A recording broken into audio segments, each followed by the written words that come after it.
shook her up, I shook her down. Heave away, haul away. Okay, hi Heather. Hello. Today is the 11th of April. Yes. And we've come here, Emma and I, to have a little chat about you growing up in Cullercoats. Yes, And your surname now is Thompson-Dix. that's right. In Cullercoats it was Blaine. Blaine. Yes. Blaine, thank you. Yes. Okay, do you want to tell us about your earliest memory of Cullercoats, of growing up there? Well, I remember when I was very little in the pub, I remember the planes coming over the sea. We were at war. Oh, wow. And I remember the planes coming over the sea. And I was in my mother's bed. And I remember my mother saying, it's all right, it's one of ours. I can remember her saying that. That was one of the earliest things I can remember. Wow, that's incredible. Because I was actually born there during the war. Right. So I remember that. Did you have siblings? No, No, it was just me. My father was you. killed when I was just 18 months old. Oh, right. So there was nobody else. It was just me. Okay.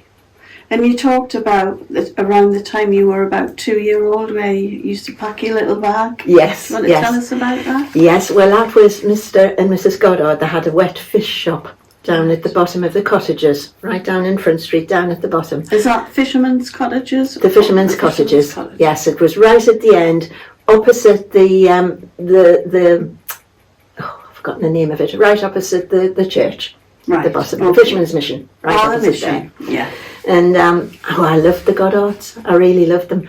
And I used to, when I was about, I don't know, I think I was only about 2 or 3, I had a case and I used to pack it with my toys and take myself down to Mrs. Goddard's. And I used to knock on the door and say, I've come to see you. And I used to go and she must have been fed up with me. I don't know what you thought about it. Did they work long hours in those days? You talked about the fish shop. Was Yes. it open for long days or? Yes, I think it was quite a long day that they Yeah. had. I think it was most of the day, and especially in the summer, Right. when they had the summer visitors. Yeah. Yeah. The day And did they was- make their own fish cakes and things? Yes, in there, like? yes, made all of that. And during the war, Mr. Goddard had a thing that he made the ice cream sandwiches with, Oh. and he lent it to my grandfather. And my grandfather used to get ice from him, and he used to make ice cream in some way in the house. And we used to have the occasional. Mind, they were only thin, they were about that height, but we used to have ice cream really sandwiches. Good, though. Mhm. Yeah, excellent. And where did you go to school? How old were you when you went to school? I was 5. Yeah, I was 5, and I went to John Street Cullercoats School, the old Cullercoats School, and it was the infants and the juniors together, Right. and I went there. And how long did you stay there? Were you 11 or 9 when you left them? Yes, no, well, I was 11 when we left Cullercoats, and I'd just passed for the high school, and I went to the high school for 2 weeks from Cullercoats on the special bus that they had. Right. That left from Station Road. There Right. was a double-decker bus, and then after that we moved up to Preston, and I could walk to school. Right. So that's how that came about. Do you remember your school days well? Oh yes, and I hated every minute. Did you I liked the infants and junior school, but I didn't like the high school. Right. Okay. And what about your friends? What type of things did you play? Playground games, anything? Can you remember that? Yes, well, it's at the weekends and at nights.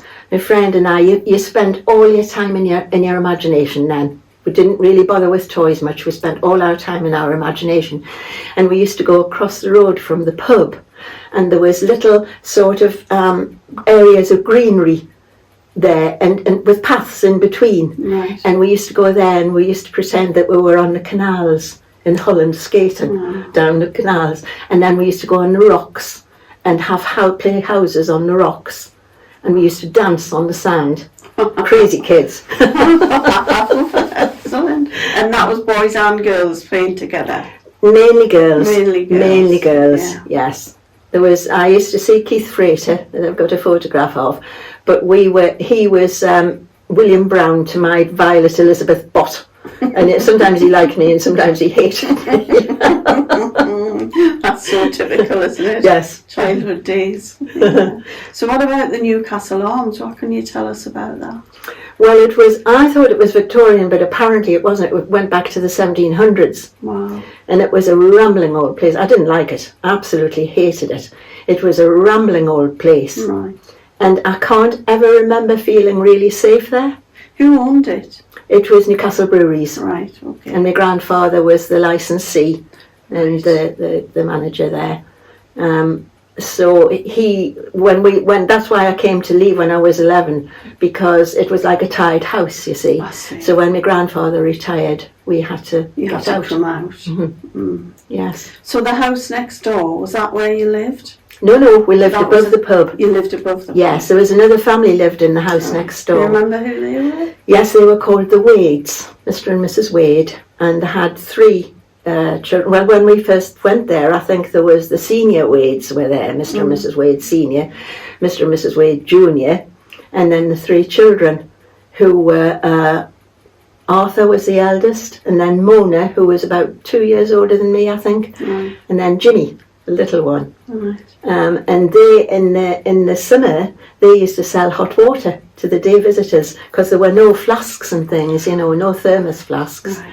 So they used to take a jug and they would sell them the hot water To make for the their own beach. tea and things. Yes, so that they could make their tea on the beach. And they So had quite a good business with that. Wow, that's incredible, isn't it? Very resourceful. Very. So what were the days like on the beach in the summer when it was a nice day? Was it packed, or was it just local people generally in Cullercoats in those days? Well, in the summer it was packed. You got the day visitors down, and in the bank holidays it was packed. The rest of the time there were more just local people and local children, I suppose, who went and played there. Yeah. But when the visitors came, they left an awful mess, I have to say. Nothing changes very much, does it? Not a lot. They left an awful mess on the beach, and there used to be broken glass and all sorts of things. Really.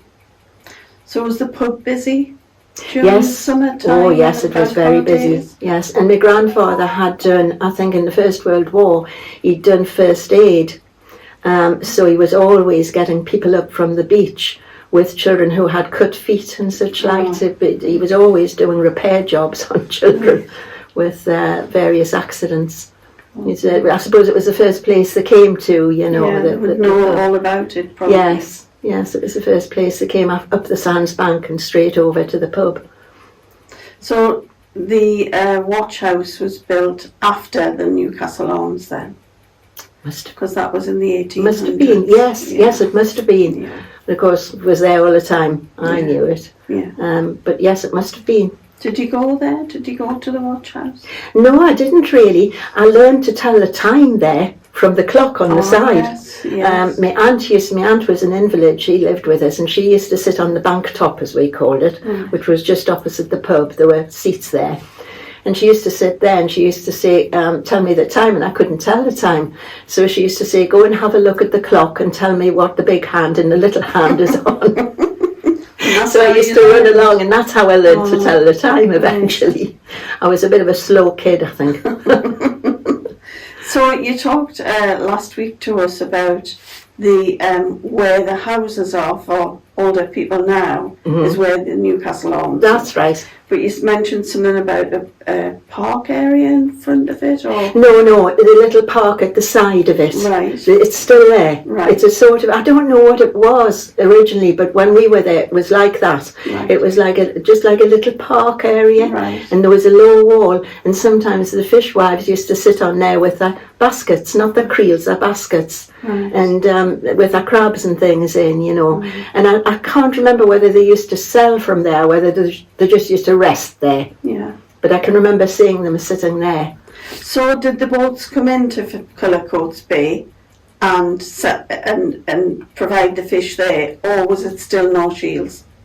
I don't know. I think they must have come into Cullercoats. I don't really know, to be honest with you. You'd have to ask the fishing people. Yeah. I wouldn't know. But I presume there were cobles, because the cobles were all pulled up onto the boat field. Right. We used to get repaired that. That's where the children's playground is now, almost to St George's. Right. Almost to St George's Church on the other side of the road. Yes. That was the boat field then. It was just a big rough field, and the boats used to be pulled up there Right. and upturned, So and they they must used have to. done their own fishing and brought the fish. I think they must have. I'm not really sure, Yeah. to be honest. And what about singing? You talked about shanties and things. Have you got any memories of singing when you were young? Or? Just at school, I wasn't a singer, but I remember, I did my best, and we sang, being a fishing village, we learned a lot of sea shanties and a lot of things to do with the sea. We learned Cullercoats Bay, we learned, all the sort of local things. Nice. We seemed to do a lot of singing at school. It was nice, and the head teacher used to play the piano, Mr. Whiteman. He played the piano, and we used to do quite a lot of singing. Yeah. Usually in the hall. It was Amazing. usually in the hall. Amazing. So what was money like? What was food like? What were your diets like in those days? I think your diet was pretty good because it was old-fashioned cooking, and my mother and I lived with my grandparents. My father was Scottish and would come down. He had come down when my mother was going to have me just before the war, and I knew he would get called up. And I think the idea had been for them to go back to Scotland, but of course when he didn't come home, my mother just stayed with her parents, with me. So you were very young when your father died? Yes, I was just 18 months old. So my granny used to do most of the cooking, and it was old-fashioned cooking, and very good, very nutritious, and very simple, good. Stable Yes, food. yes, proper dinners, and she did a lot of baking as well. Right, great. And what about fashion? What was the fashion like in those days? What did you wear to school, for example? Well, my aunt used to make a lot of my clothes, and because we didn't wear a uniform at Cullercoats, we didn't wear any sort of uniform, but I can remember one particular hat that I had, and it was a sort of velvet hat with like astrakhan, sort of long round. It was very posh, but I detested it. And I can remember wearing it at school, and I took it off and I threw it on the ground and I jumped on it, and I thought that'll fettle that, but it didn't. My mother brushed it and I had to wear it again, and I absolutely detested that hat. But and I was always, because I had bronchitis as a child, because the pub was damp. The private rooms were damp, and I usually got bronchitis, so I always seemed to be well wrapped up with lots of clothes. We had Liberty bodices, yes, yes, and we had long stockings that were held up from your suspenders on your Liberty bodices with little rubber buttons. Oh yes, and you had your Lyle stockings in the winter. And always a great big muffler, across the chest. And tied up, pinned round your back. Trussed up. And the hats, usually pixie hoods or something, you wore. Amazing. Always. Lovely.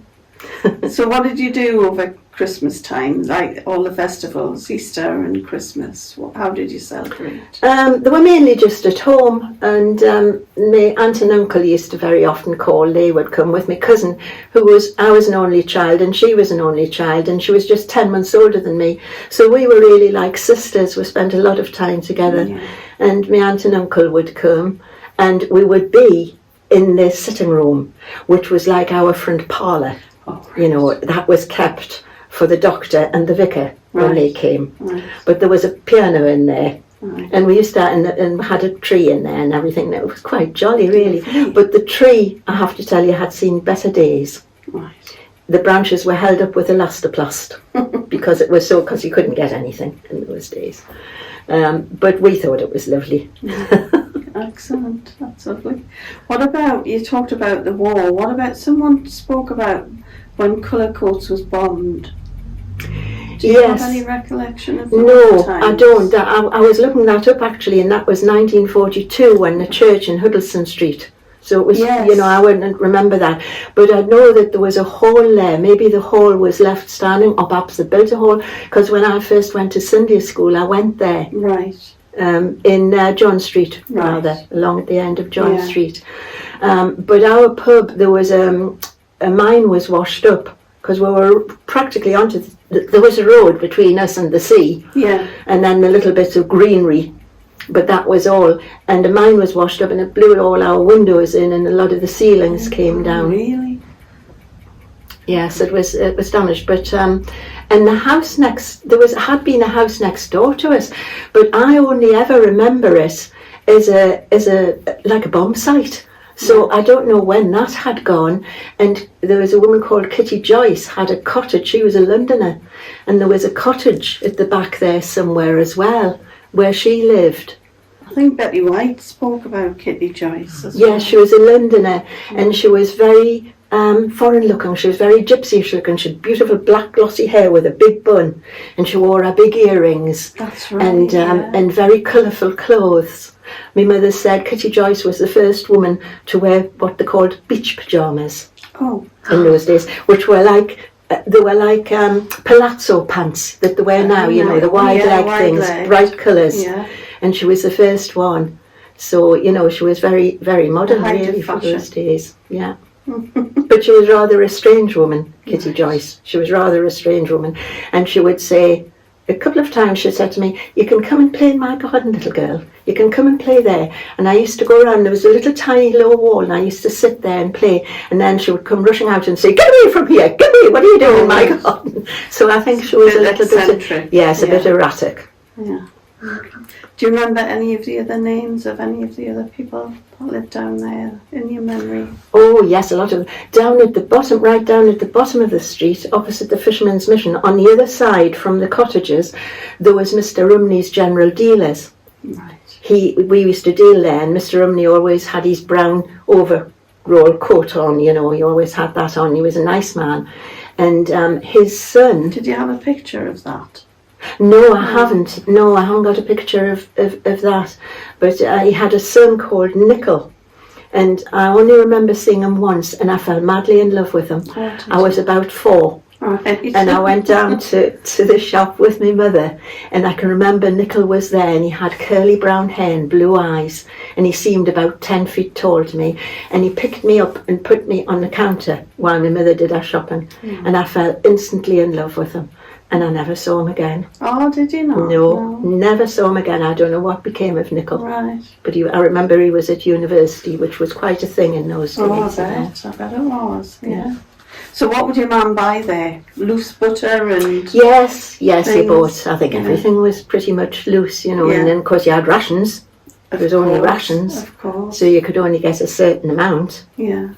So did you have any luxuries at that time when things were rationed? Was it quite difficult for your mum to Well, it provide? was, but we did. I remember getting some sweeties one time. That there was a man he was in the Merchant Navy, and he came in and he knew that my mother was a widow with a child, I presume, you know, and he brought some sweeties in, which he had got, I think, in Canada or somewhere. Wow. But they were shared with me cousins. I had a male cousin as well, and they were shared out, you know, because it was a great luxury to have. I can't remember what they were, but I remember getting sweeties. Yes. Wow. That must have been amazing. Then. Oh, it was a luxury. And I also got a banana. One banana, and it would never seen a banana. And Really? It wasn't, never seen a banana, and it wasn't ripe. And I think they did get bananas in the shops later, and word went round that they had bananas in, and there was always a queue. But this one, I had never seen one before, and it was green.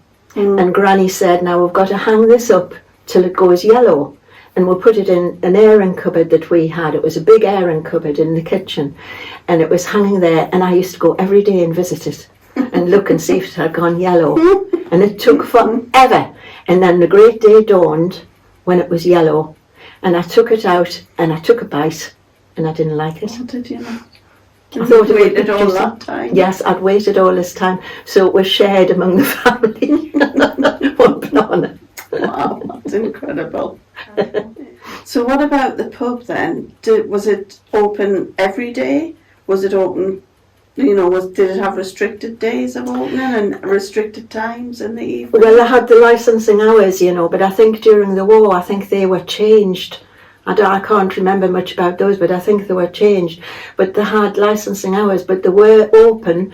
I think, because I remember my grandfather had a lie down between 2 of the sessions of the bar being open. It was open, it was shut, and then it was opened again. Oh, right. And he used to go and have a lie down, Right. and have his 40 winks, as he called them, you know. Did they provide food, or was it just alcohol? No, it And was soft just alcohol, drinks. except on club days, we had a club room upstairs. It was called the club room, and there was a piano up there, and there was sort of what now would be called banquettes round the walls, you know, where you sat like sofas almost round the walls, and round tables. And there used to be the drinking clubs. One was called the Knights of the Golden Horn, and the other one was the Grand Order of Buffaloes. And there were drinking clubs. Right. Don't ask me about them because I didn't know, I wasn't allowed. But they used to go in there, and Granny used to bake pies. She used to bake big mince pies and various, whatever she could get, I think, with these pies.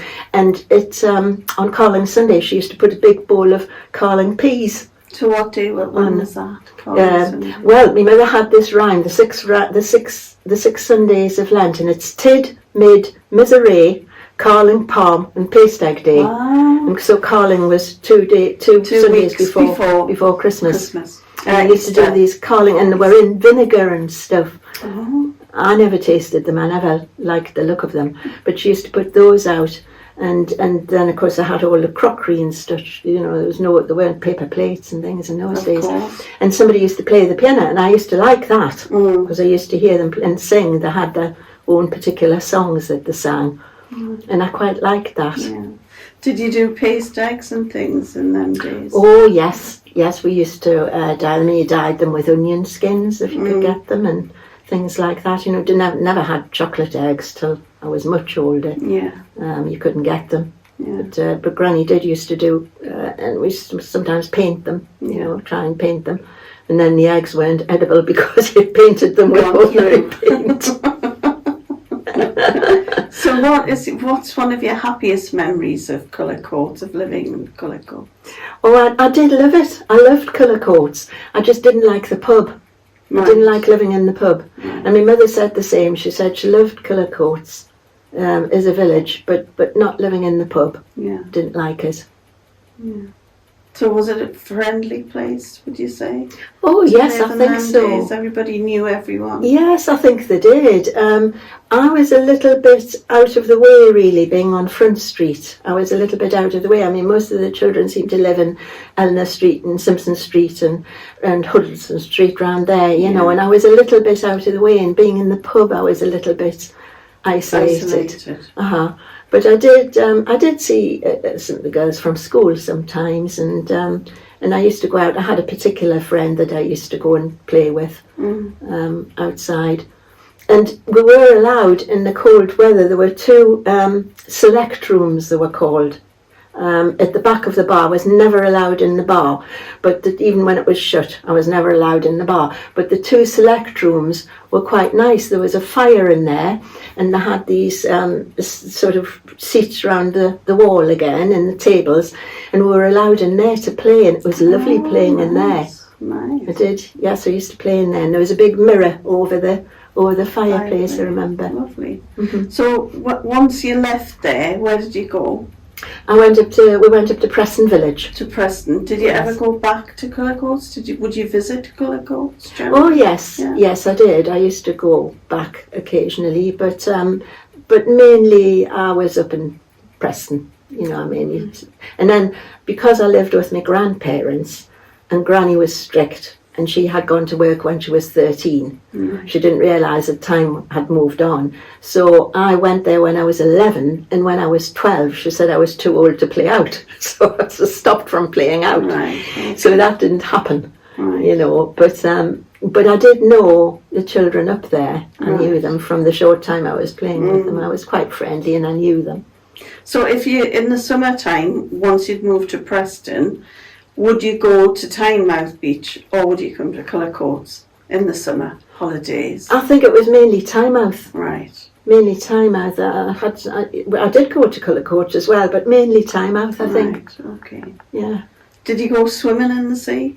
Yes, I learned to swim in the sea, the Long Sands. My mother taught me to swim there. That must have been hard learning to swim in the sea. No, actually it's easier because it's easier to swim in salt water. It's buoyant, you know, and it buoyed you up, so it was actually easier. And I can remember doing it. She held on to my chin and the back of my costume, and I swam, and I thought I was swimming, you see. But then she just got me confident, and I can remember I had a friend standing on the beach watching, Anne Griffith, who was then Anne Bailey, who died last year, bless her. Oh, I went right through school with her. oh, And she was watching from the beach, and I can remember, I thought my mother had hold, she said, I'm going to let go of your chin, and I thought she had hold of me costume straps, and Anne started to shout out, "Yes, swimming, Heather, yes, swimming." And she'd let go, my mother had let go, wow. and I kept And there going. you were. So Yes. how old were you then? About 11, 12? Oh no, nothing like that, I don't think. That was when we were still at Cullercoats. Oh, when you still lived there. So I think I was just very young. Oh, wow. Yes, I was just young. Did they have the shuggy boats then? They did, yes. Yeah. The shuggy boats were I mainly in remember King those. Edward's. In King Edward's Bay. Right. I remember the shuggy boats there. Yeah. But I never went on them very much. Or swings, I felt sick when I went on them for very long. Or roundabouts, I felt sick. Yeah. The Cullercoats presumably wasn't big enough to have any of those things on them. No, on the I don't. beach. I can't remember them being on. I think there were latterly, Right. but I don't remember them being on Did they there. have beach huts or anything on Cullercoats that you can remember? I don't remember them. No. You used to get on the long sands. You could get tents. You Yeah, know, the you could tents get a to get tent. changed Yes, there's and deck chairs, of Yeah. course. But I don't remember them at Cullercoats. They may have been there, but I don't remember them at all. Okay. Wow, that's amazing. Thank you. You know, they used to pull out the lifeboat by hand at Cullercoats originally, and it was the big lifeboat, you know, the big Wow. old-fashioned lifeboats, and all the village used to turn out they used to rush down to pull the lifeboat down, and that was still going on when I was there when I was a child. But my mother always said, don't do that, you keep away, because I was quite little, and she said you can watch but keep away. And I remember one time I was there and I didn't see anything, but I heard a lot of shouting and excitement and one thing and another. And a poor man had lost his leg. The keel of the lifeboat had gone over him, and he lost his leg. Oh, dear. And I presume it was one of the fishermen, but as I say, I wasn't allowed to be anywhere near it, you know. But I wonder if anybody else remembers Would that remember and knows more about those it. days, wow. Yes, it wasn't very nice, but